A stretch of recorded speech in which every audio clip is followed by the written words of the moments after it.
healthy, loving child. Hope, caring attitude, life-changing rewards, stability, innovative programs, parenting, the sense of family, selfless contribution, family focused. It's not picture perfect, but it's so real. A support system, independent, dedication, a sense of consistency and a sense of belonging, safe.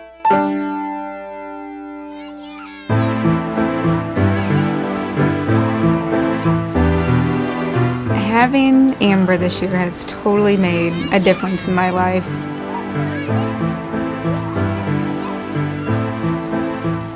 It's like they've always been with us.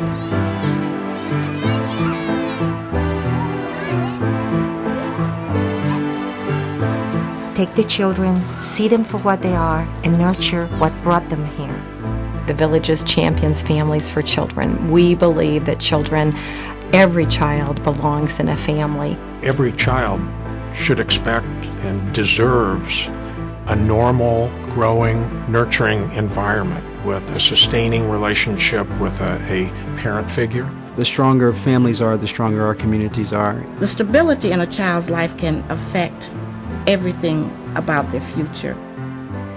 Amber just kind of fell into my lap, so she's the exception to the rule. She was seriously from the stars. When we recruit or talk with someone who's interested in being a therapeutic foster parent, we really want to make it very clear what kind of a journey they're going to be a part of. This is a 24-hour day commitment for the rest of their life if it's done in the right way. One of her nurses inquired about whether or not she knew anyone that was into foster care that might be willing to take a special needs child that was very high maintenance. I think a week after I went to go see her, and that's all it took. She wasn't necessarily the age group or bracket I intended to take, but oh my goodness, she just came and sat right on my lap and was very cozy, and you could tell she just felt like, this was something she could do. We really strive for a match between the foster child and the foster parents, and we support them, the family, once that match is made. We got involved with the Villages about 2 years ago.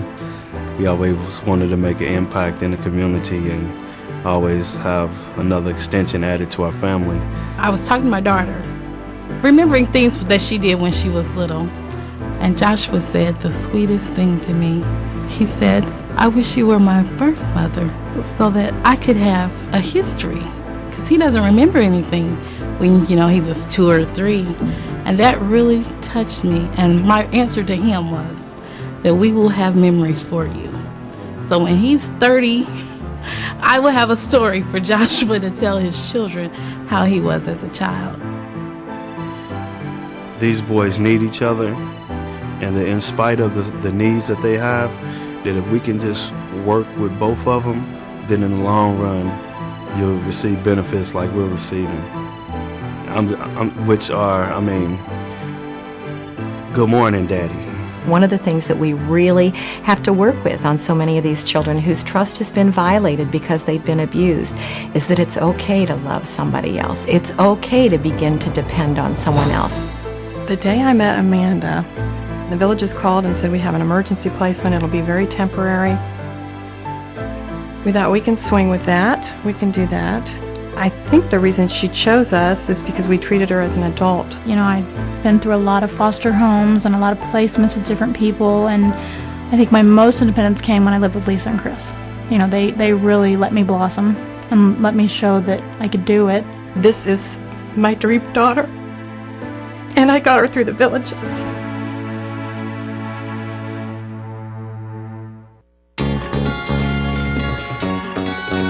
I found Children's Village in the phone book. So I dragged my husband over here, and we walked in the door, and the first thing we saw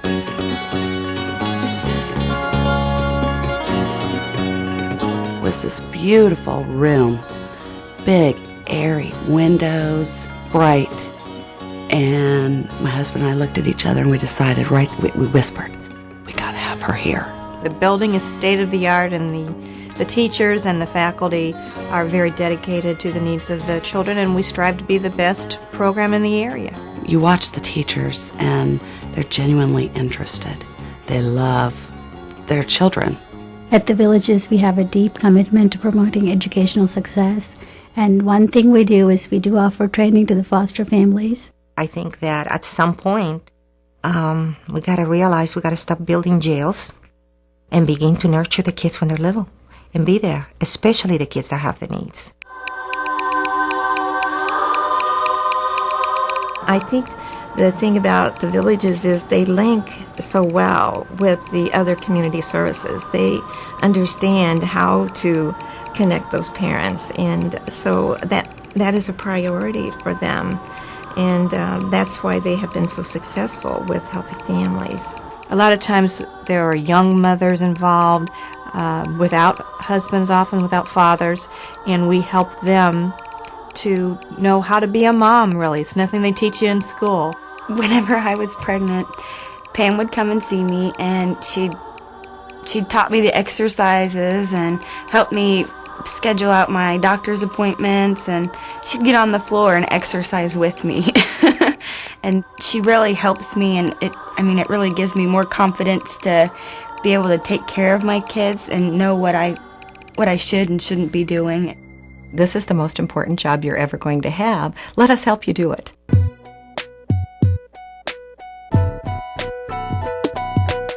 We have a transitional living program which helps teenagers learn to live on their own, how to balance a checkbook, how to shop for groceries.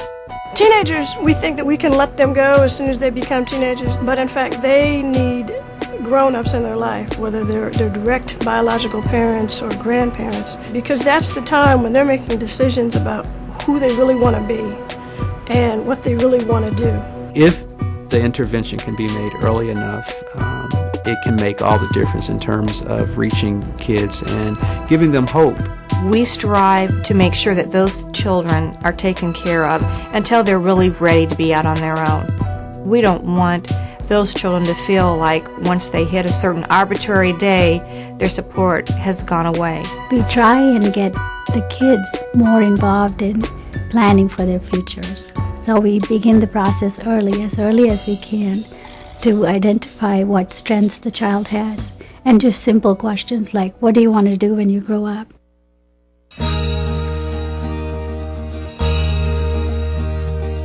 Villages is really a leader in this community, and I would say one of the major advocates for children and for families. There's always someone that has the strong leadership qualities that it takes to make that organization strong. And I think the Villages has that leadership at the top. I was asked to serve on the Villages board in 1994 in December, so it's been almost 10 years. And I was adopted, so it was a perfect match. Under the current leadership, the Villages tries to get it right. It's hard for me to imagine an investment that would produce greater dividends than investing in children. It's a priceless and it's a noble, I think, obligation we have. And I don't think we should do it selfishly or begrudgingly. I think we ought to do it because it is a necessity. When you invest in children, in my opinion, you're investing in the future, and you're investing in a better life and a better community. The Villages story is about heroes all along the way, but there are people who see this as their passion and their calling. And then in the end, the heroes that emerge are the resilient children, the kids who, despite painful childhood experiences, become whole again through the healing that we can provide, and are a success story that makes us all proud.